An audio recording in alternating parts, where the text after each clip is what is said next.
Hello guys, so today I have installed the base station of Brutforce in the Hilux. As you can see, this is how it looks from this side. I'll show you from the other side.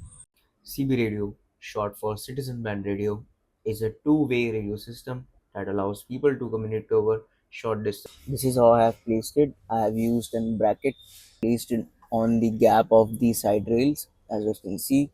So it's like a plug and fit kind of DI that I've done.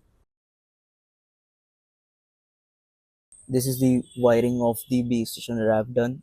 As you can see, it's from here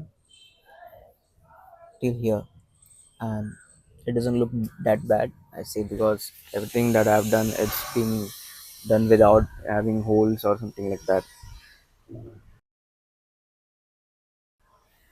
This is how I fitted the antenna. As you can see, I made this bracket here,